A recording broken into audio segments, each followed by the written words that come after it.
Hey, folks, and Happy New Year.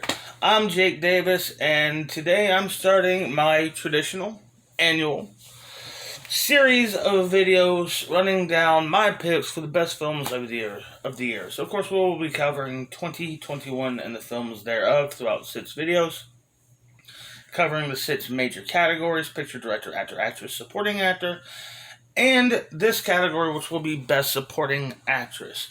At the end of it all, I will be giving my picks for more miscellaneous awards, such as, your screenplays, your songs. I think these things are, of course, as important as making a film good. But people don't seem to give a shit about those awards as much as I do. um, and also, I have this is the 4th year in a row I've done this.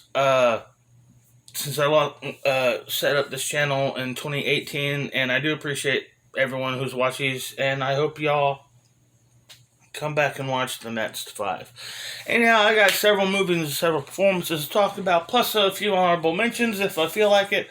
So let's get into it. These are my nominees for the 2021 Best Supporting Actress. Number 5.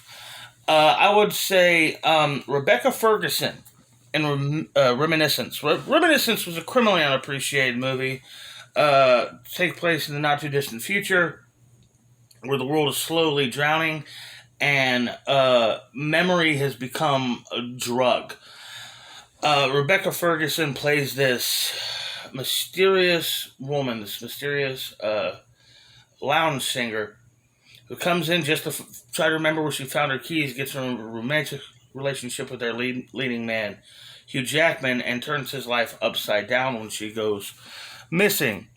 Old school film noir, femme fatale type character, and Rebecca's such a good actress, and genuinely one of the sexiest women I've ever seen in my life. And she just bled into this role, and she had such a good year, anyways. Truthfully, between this and Dune, I kind of felt like I was going to nominate her regardless. Terrific performance, and I'm going to try to avoid spoilers too in these as well. But her performance as May was really good. Old school film noir, but futuristic stuff, kind of reminiscent of like Blade Runner, a movie that I'm not a huge fan of, but a lot of people consider it one of their favorites, if not their favorite.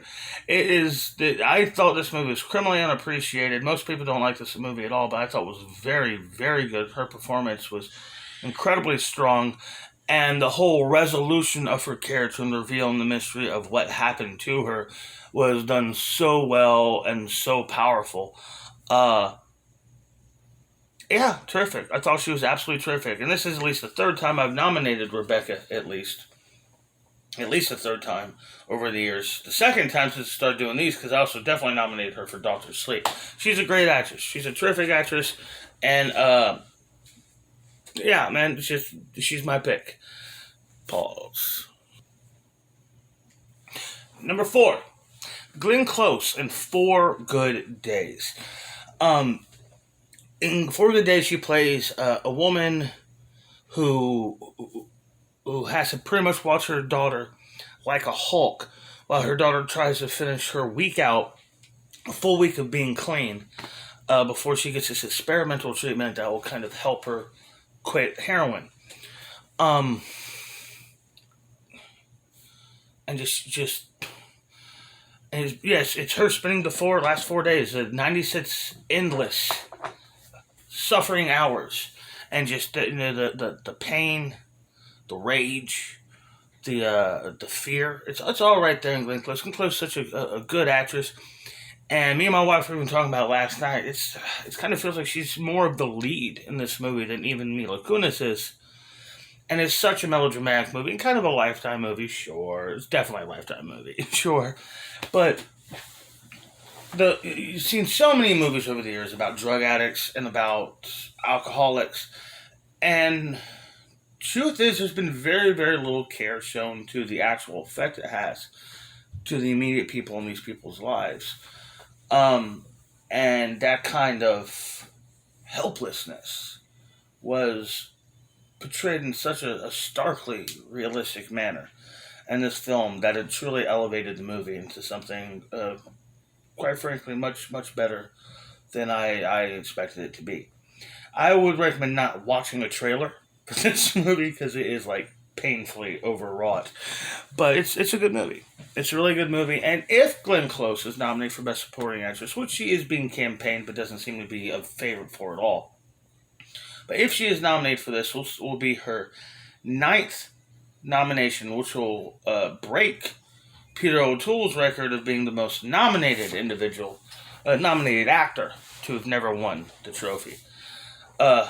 Number 3, I'm going to say Catriona Balfe for Belfast.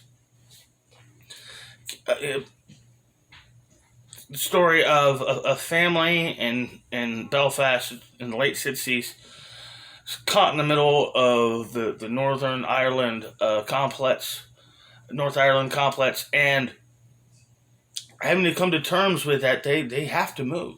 They have to leave their home that is everything to them. Their home, Belfast, their neighborhood is like part of their family. And it's such a human film. And being kind of like this autobiographical story of Kenneth Branagh's actual childhood, too. And then there's I don't think, just everyday, average, middle class, real life, working people, especially parents, have ever been portrayed in such a noble, heroic, and inspiring way in this film. How many superhero movies came out this year? You know what I mean? They're endless, really. Once we got to like the summer, they didn't stop. And not one of those superheroes showed the strength and the resolve that Catriona Balfe, into a completely different extent, her husband does in that film. Amazing performance, amazing work, and of the 5 women I've picked here, she's easily the one most likely to be nominated for an Oscar. Yeah. I said what I said about the superheroes, but maybe not Spider-Man. Spider-Man stepped the fuck up. No way home.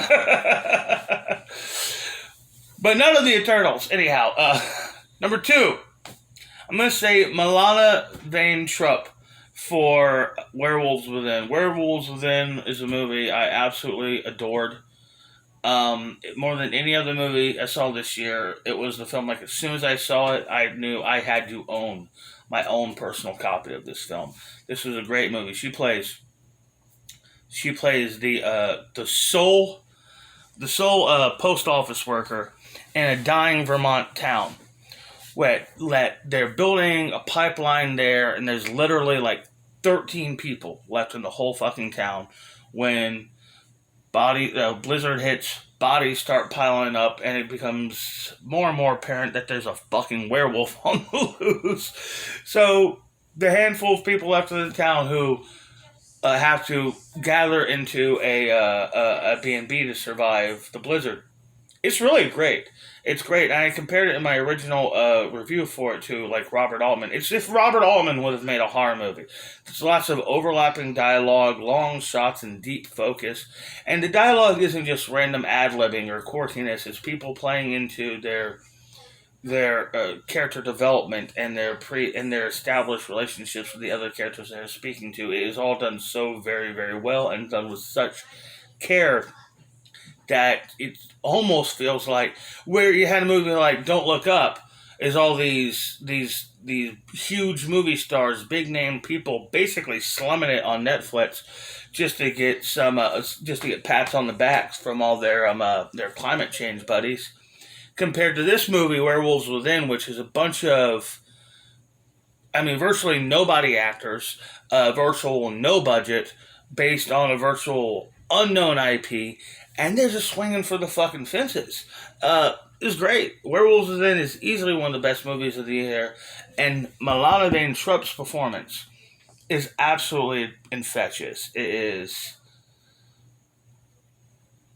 she's so good. She almost steals the movie because I did love Sam Richardson in that movie. I might be a lifelong fan of that guy's after that one fucking movie. Pause this real fast. And my winner, the number one best supporting actress of 2021 is Riley Keough for Zola. Wow, what a performance. I didn't even know it was her until I saw the closing credits. I nominated her last year too for her chilling performance in The Lodge. But in Zola, she plays a stripper and prostitute who manipulates our title heroine into going down with her pimp and her boyfriend to Miami for the weekend to work a strip club. But once they get there, it's like, well, it's a strip club and we're going to be pulling some tricks. And it is suspenseful, it is shocking, but more than anything else, it is so fucking funny. Zola is one of the best black comedies I think I've ever fucking seen. And her performance as Stephanie is, it's mesmerizing. Can't take her eyes off her. It's just, wow, so fucking good in this. And then there's her scene where we see the incident from her perspective, her retort, if you will. And it is, to me, maybe the funniest individual scene in a movie since, like, Tropic Thunder. It's hysterical. It's a brilliant performance in a, what's a good word for? I don't even know the word. I don't even know the word I'm looking for. It's bold. It was bold. It was a bold film.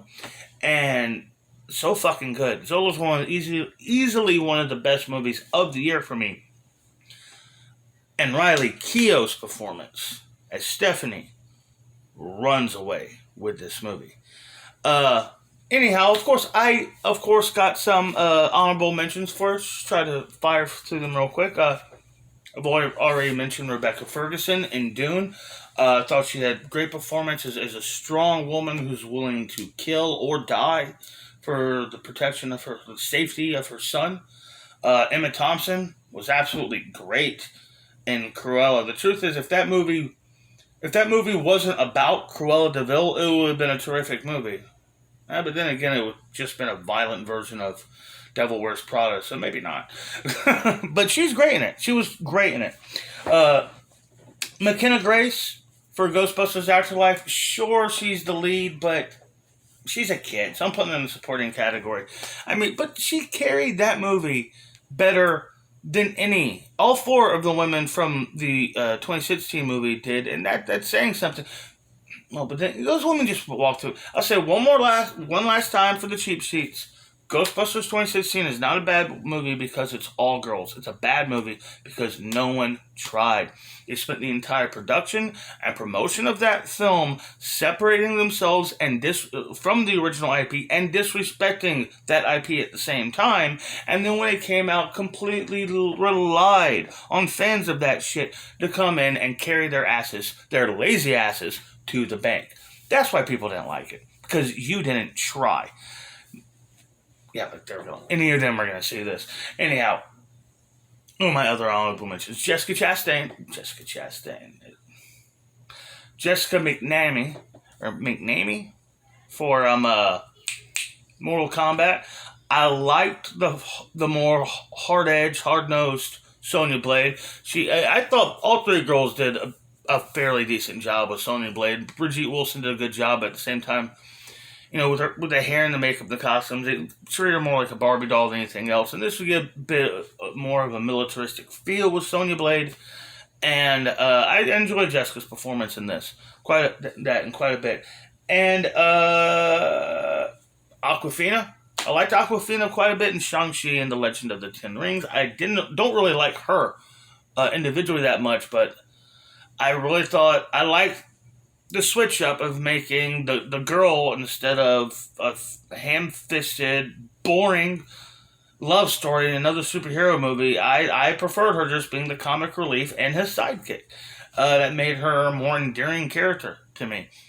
And I will say Millie Bobby Brown for Godzilla vs. Kong. Not just because Godzilla vs. Kong was awesome, which it was, but I mean, come on, she's just so goddamn cute. She's so adorable. I just root for her. Hope she has a great career. Hope she becomes a huge star. And that's it. That's my first of 6 videos. Oh, I forgot the Dundee part. Riley, that's your Dundee, but this one's mine, so you can't have it. Get your own Dundee. They're cheap. Anyhow, hope y'all enjoyed this video. Please come back for part 2 of 6. I always try to get through these as fast as I can, but they will definitely be done. I've never finished it any later than the end of the first week of the year. So, I'm Jake Davis, and I'll catch you on the fly.